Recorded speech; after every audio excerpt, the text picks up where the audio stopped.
It goes without saying that some artistic license is a requirement when bringing a historical event to the big screen. For the most part, dialogue has to be invented and timelines sometimes require compressing. Even stretching facts or exaggerating certain events for the sake of creating on-screen tension can be accepted. But sometimes directors take such liberties that real events become distorted to the point of causing issues. Getting the balance right between crafting an engaging story and representing the facts is key. But some movies, well, they fail to do just that. I'm Ewan, you're watching What Culture, and here are 10 brilliant historical movies with unforgivable inaccuracies. Want to stay safe online and save big? Get up to 76% off a 2-year NordVPN plan, plus 4 months free and up to a $50 Amazon gift card. Just scan the QR code or click the link in the description, and it's all yours. Number 10. Dauphin was hundreds of miles away. The King. From the get-go, it was clear a certain amount of artistic license was going to be taken with this story. Director David Michôd worked with Joel Edgerton to develop a script based on William Shakespeare's Henriade. Shakespeare took his own liberties with Henry V, so the screenwriters were already on the back foot when it came to historical accuracy. There are certain inaccuracies that can be forgiven though, and actually work in the 2019 King movie's favor. For the sake of the character's story arc though, well, it makes sense to give him an uphill start. The most glaring inaccuracy in The King was the depiction of the Battle of Agincourt. The arrogant Dauphin is shown riding into the carnage, essentially pausing the fighting to offer single combat to Henry before he is unceremoniously killed.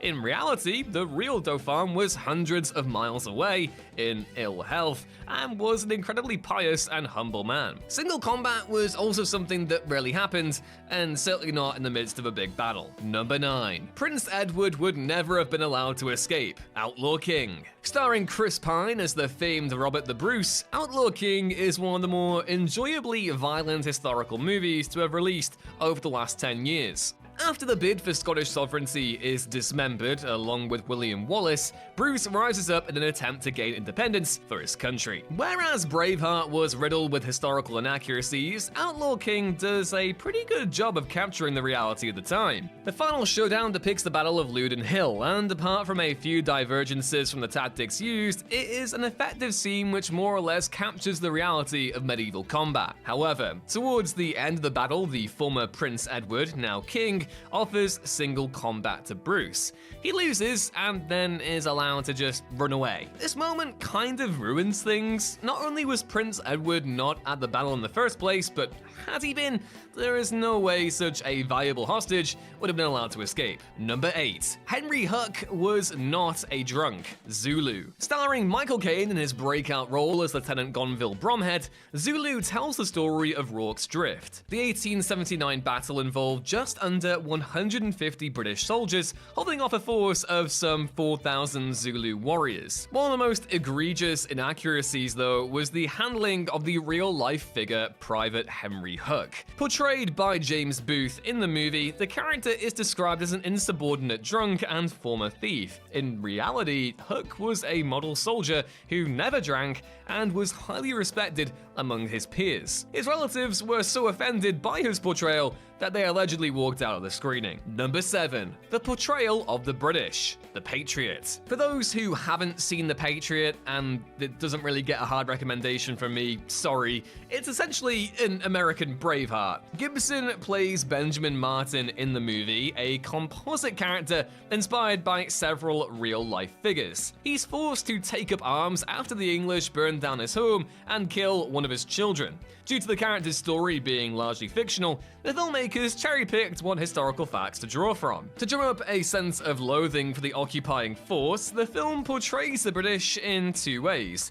They're either foppish, upper-class guys with ludicrous accents, or they're bloodthirsty war criminals who have no issue committing multiple atrocities. The British are seen killing prisoners of war and burning civilians alive in a church. Not only is there little evidence that events like this took place during the American Revolution, it would have been counterintuitive initiative to attack civilians who were then still considered subjects of the British Crown. Oh, and Francis Marion, a main inspiration for Gibson's character, was not a good dude in real-life history, so big yikes there too. Number 6. Mel Gibson left out a key event because it was too unbelievable. Hacksaw Ridge. Mel Gibson's World War II drama Hacksaw Ridge was highly praised when it released in 2016, landing Andrew Garfield an Academy Award nomination for his portrayal of the real-life medic Desmond Doss, who fought in the Okinawan campaign in the Pacific. Doss was a young religious man who, despite enrolling for military service, refused to kill or even carry a weapon.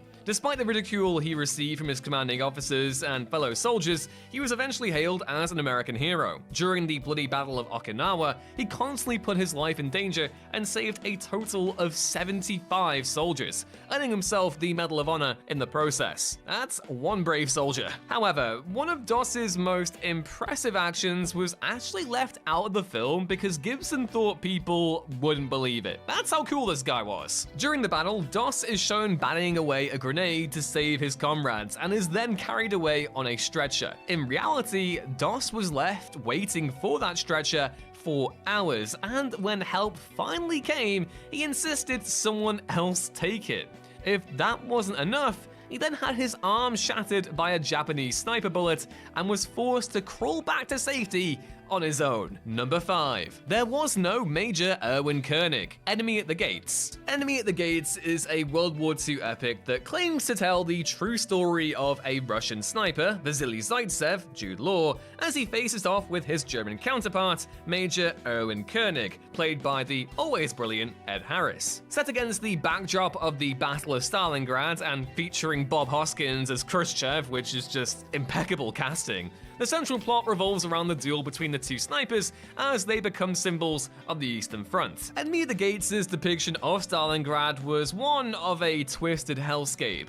It was the bloodiest battle of World War II, resulting in an estimated 2 million casualties over a 5-month period. Although the film does a brilliant job of depicting the tortured existence of the soldiers and civilians stuck inside the city, it did get several things wrong. Most notably, the central plot probably never happened. Vasily Zaitsev was indeed a highly celebrated Soviet sniper, amassing a confirmed 225 enemy kills during the battle. Whew!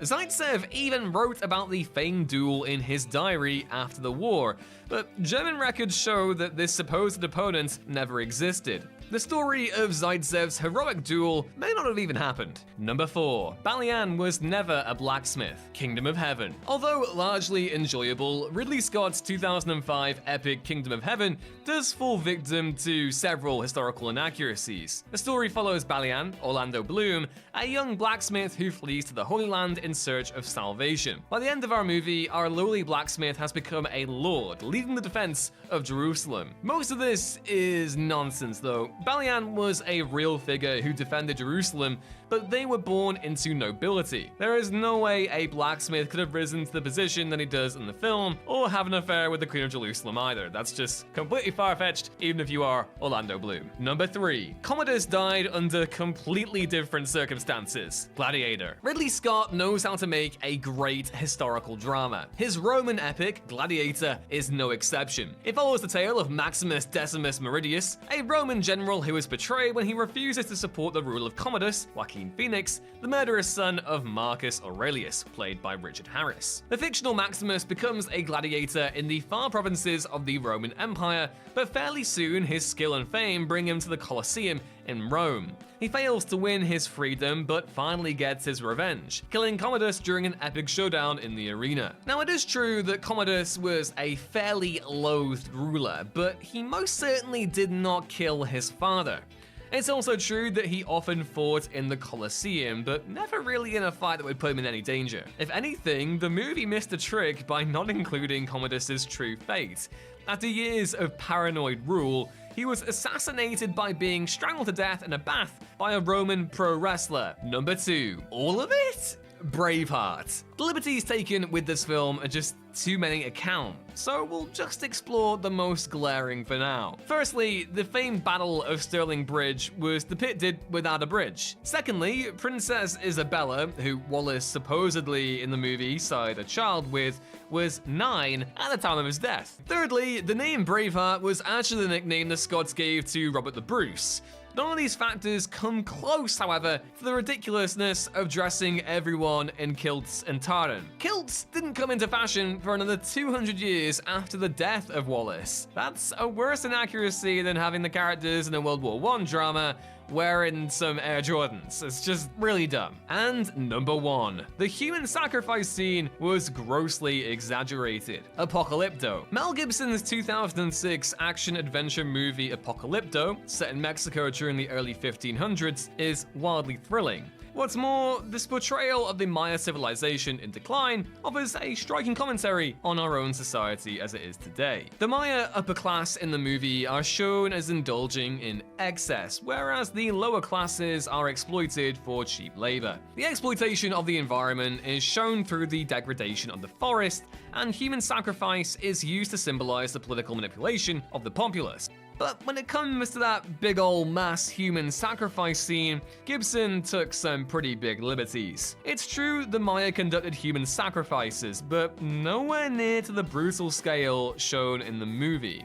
It was actually the Aztecs who were known for rounding up victims on a large scale. Conflating the two civilizations is just downright disrespectful.